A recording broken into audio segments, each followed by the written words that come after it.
When you look at the task ahead for Peter Dutton, it's no wonder the job of opposition leader is often described as the worst in politics.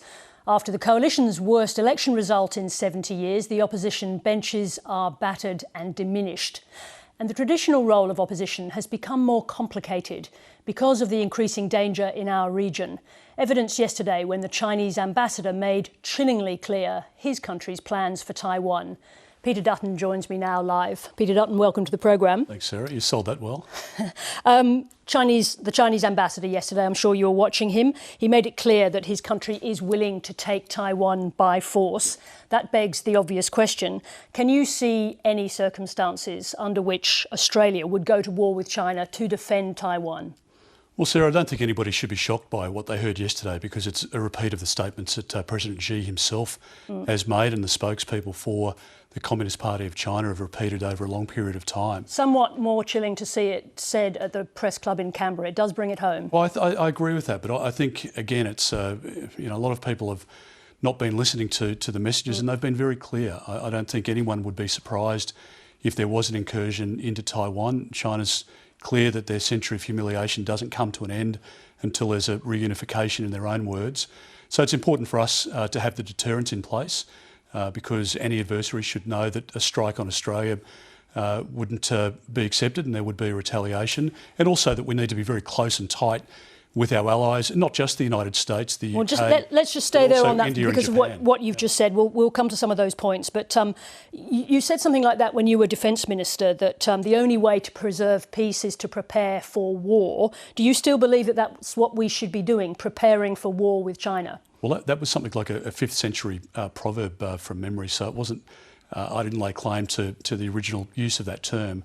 But you used it knowingly. Well, and because it went to the very important point that Richard Marles is now making as Defence Minister. We have to make sure that our Defence Force is suitable to the 21st century, and in the year 2022 we have to be able to have the equipment and the training that will give us the best chance of defences and, most importantly, as I say, that deterrence, so that nothing happens and that peace prevails in our region, which is what we all want. So do you approve of the way the government is handling this? There's been an attempt to turn down the temperature. Do you support what the government is doing? I don't agree with that analysis, but certainly I've been very clear about our desire as an opposition to support the government because this is an issue of national security and of national importance, not just for our country but for our region as well. So we'll play a constructive role. And yes, the ambassador and the Chinese Communist Party has been critical of Penny Wong for some of her commentary, as you know, over the last week. And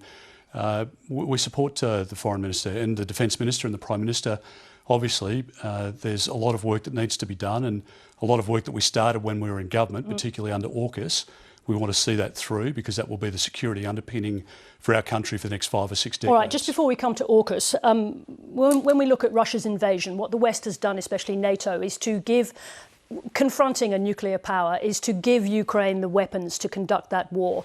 Doesn't that become the more prudent template here? That is, that we would arm Taiwan rather than undertake a war with China to defend Taiwan? Well, I think the more prudent course of action, as has been demonstrated in Europe, is that you embark on a mission to deter and to maintain peace.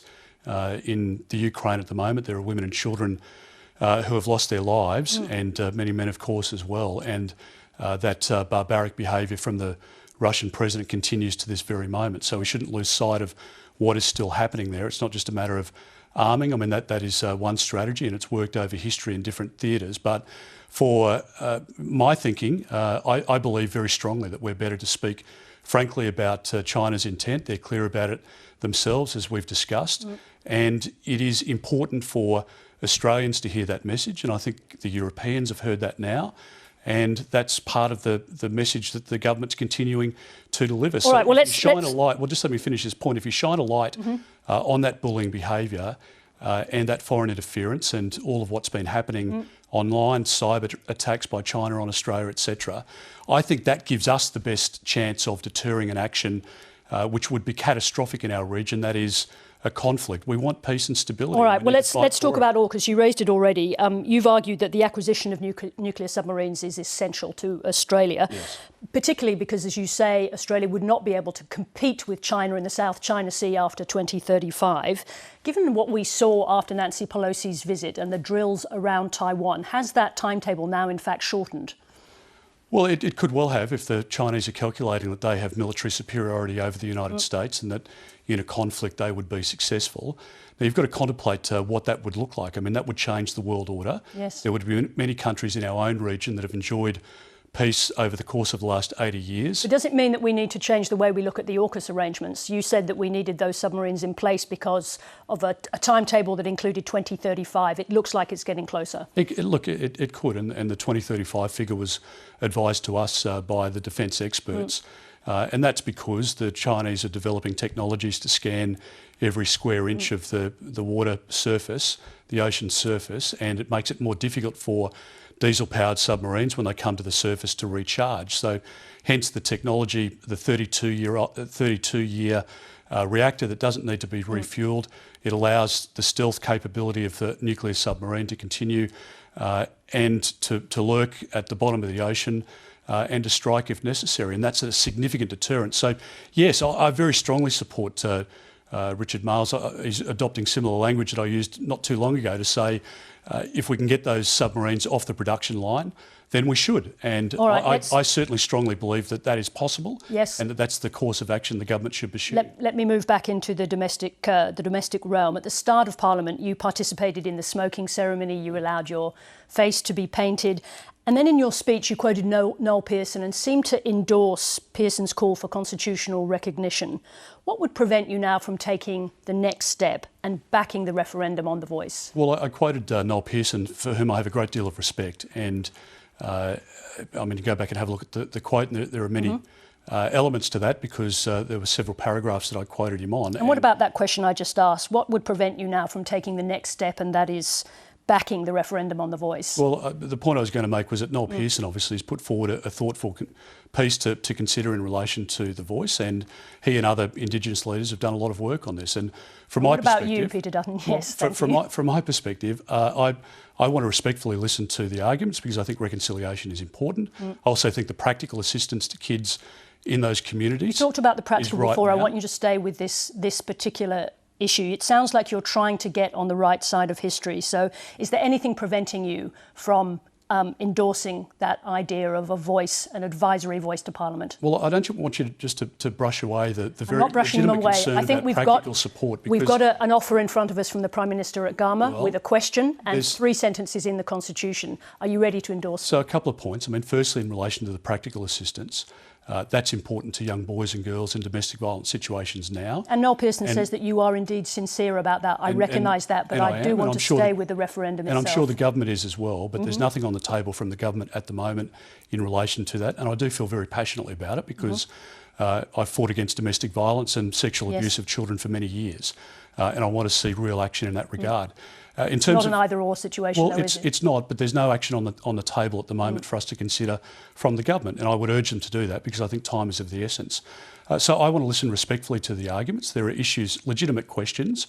For example, the Prime Minister says the voice will only involve itself in issues of public policy that affect Indigenous Australians.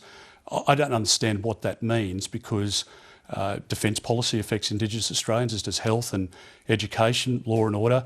Every element of public policy affects Indigenous Australians as it does every Australian. So the Prime Minister started at Garma, as you know, saying that this was a question he was proposing. It may change.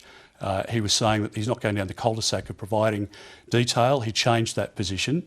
And I think there are legitimate questions that are being asked at the moment. But on principle right now, as we sit here, is it your instinct that you are willing to support the idea of that referendum and the questions? Well, it's my instinct to listen to the conversation and to listen respectfully to the strong cases being put. But there are many questions that the Prime Minister and you know, quite legitimately the Indigenous Affairs Minister as well, Linda Burney, says can't yet be answered. Right, So let's talk about the idea of questions, answers. because clearly part of the election rout that you suffered was to do with not listening.